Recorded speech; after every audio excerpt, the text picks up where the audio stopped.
Tito, capítulo 1. Prefácio e saudação.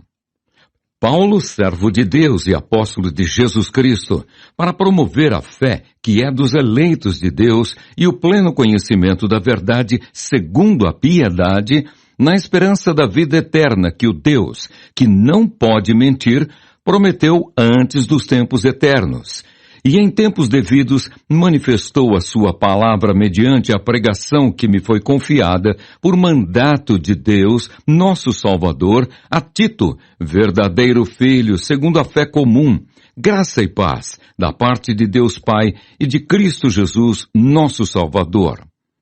Deveres e qualificações dos ministros. Por esta causa te deixei em Creta, para que pusesses em ordem as coisas restantes, bem como em cada cidade constituísses presbíteros, conforme te prescrevi.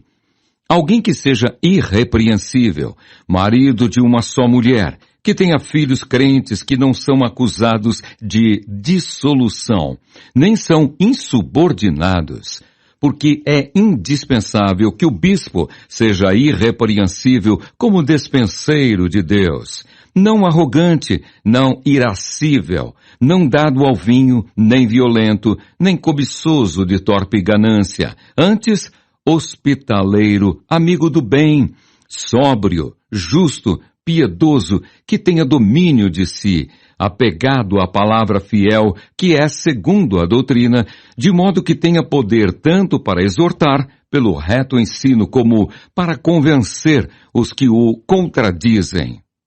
Os falsos mestres e as falsas doutrinas. Porque existem muitos insubordinados, pauradores frívolos e enganadores, especialmente os da circuncisão. É preciso fazê-los calar, porque andam pervertendo casas inteiras, ensinando o que não devem por torpe ganância.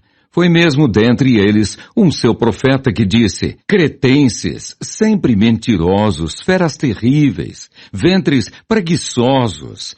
Tal testemunho é exato, portanto, repreende-os severamente para que sejam sadios na fé e não se ocupem com fábulas judaicas, nem com mandamentos de homens desviados da verdade.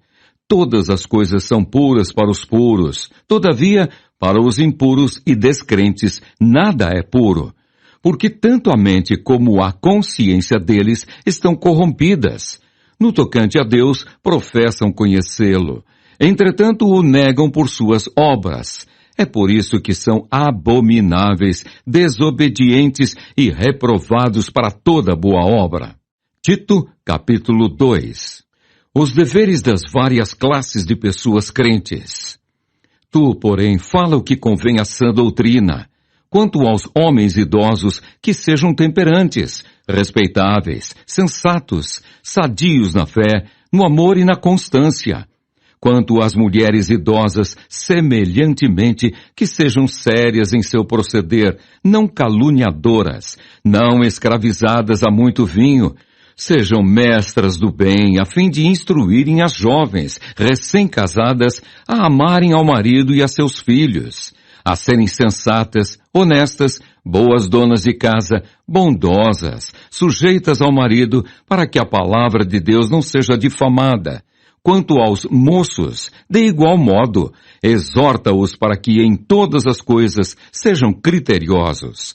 Torna-te pessoalmente padrão de boas obras. No ensino, mostra integridade, reverência, linguagem sadia e irrepreensível, para que o adversário seja envergonhado, não tendo indignidade nenhuma que dizer a nosso respeito.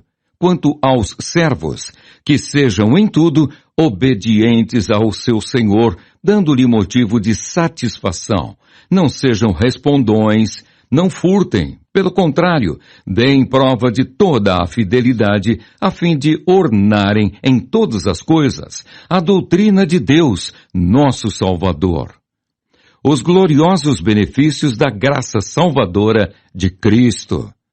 Porquanto a graça de Deus se manifestou salvadora a todos os homens, educando-nos para que, renegadas a impiedade e as paixões mundanas, vivamos, no presente século, sensata, justa e piedosamente, aguardando a bendita esperança e a manifestação da glória do nosso grande Deus e Salvador Cristo Jesus, o qual a si mesmo se deu por nós, a fim de remir-nos de toda iniquidade e purificar para si mesmo um povo exclusivamente seu, zeloso de boas obras.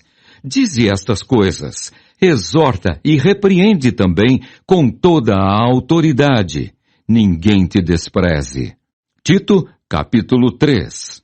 A obediência às autoridades, a salvação pela graça leva às boas obras. Lembra-lhes que se sujeitem aos que governam, às autoridades. Sejam obedientes, estejam prontos para toda boa obra. Não difamem a ninguém, nem sejam altercadores, mas cordatos, dando provas de toda cortesia para com todos os homens. Pois nós também, outrora, éramos nécios, desobedientes, desgarrados, escravos de toda sorte de paixões e prazeres, vivendo em malícia e inveja, odiosos e odiando-nos uns aos outros. Quando, porém, se manifestou a benignidade de Deus, nosso Salvador, e o seu amor para com todos, não por obras de justiça praticadas por nós, mas segundo sua misericórdia, Ele nos salvou, mediante o lavar regenerador e renovador do Espírito Santo, que Ele derramou sobre nós ricamente, por meio de Jesus Cristo, nosso Salvador, a fim de que, justificados por graça, nos tornemos seus herdeiros, segundo a esperança da vida eterna. Fiel é esta palavra, e quero que no tocante a estas coisas, faças afirmação confiadamente, para que os que têm crido em Deus sejam solícitos na prática de boas obras. Estas coisas são excelentes e proveitosas aos homens.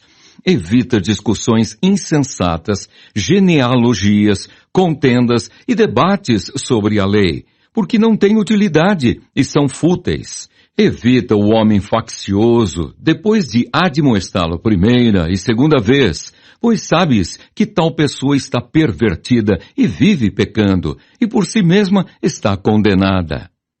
As recomendações particulares, as saudações finais, a bênção.